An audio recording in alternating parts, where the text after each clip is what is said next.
अहम ख़बर असां शेयर कंदासीं सखर खां, जिते सेप्को ख़िलाफ़ शहरनि तरफ़ां बिजली जी अण ऐलानियल लोड शेडिंग ख़िलाफ़ एहतजाजी मुज़ाहिरो करे धरणो हंयो वियो आहे।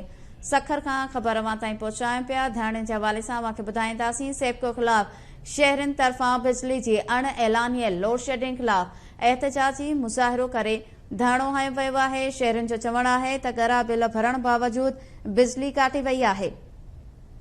रोज़ानो केतिरा ई कलाक लोड शेडिंग बि कई पई वञे। ब्रेकिंग न्यूज़ अवां सां शेयर कयूं पिया। सखर खां सेप्को ख़िलाफ़ शहरनि तरफ़ां बिजली जी अण ऐलानियल लोड शेडिंग ख़िलाफ़ एहतजाजी मुज़ाहिरो करे धरणो हंयो वियो आहे।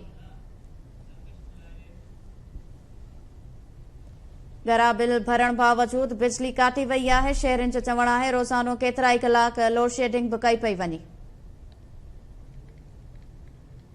सखर खां ख़बर अवां ताईं पहुचायूं पिया। सेप्को ख़िलाफ़ शहरनि तरफ़ां बिजली जी अण ऐलानियल लोड शेडिंग ख़िलाफ़ एहतजाजी मुज़ाहिरो करे धरणो हंयो वियो आहे।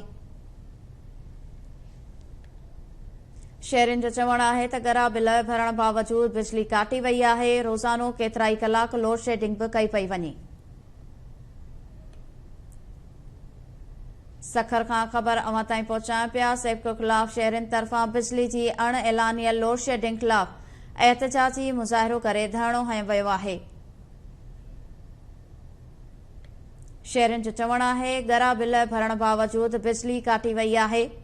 रोज़ानो केतिरा ई कलाक लोड शेडिंग बि कई पई वञे।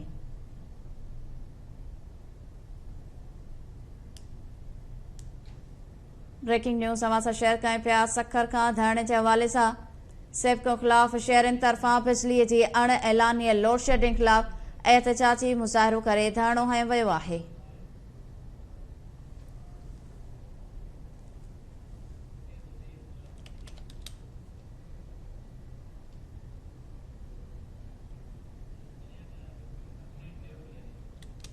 सखर खां ख़बर अवां ताईं पहुचायूं पिया। सेप्को ख़िलाफ़ शहरनि तरफ़ां बिजलीअ जी अण ऐलानियल लोड शेडिंग ख़िलाफ़ एहतजाजी मुज़ाहिरो करे धरणो हंयो वियो आहे।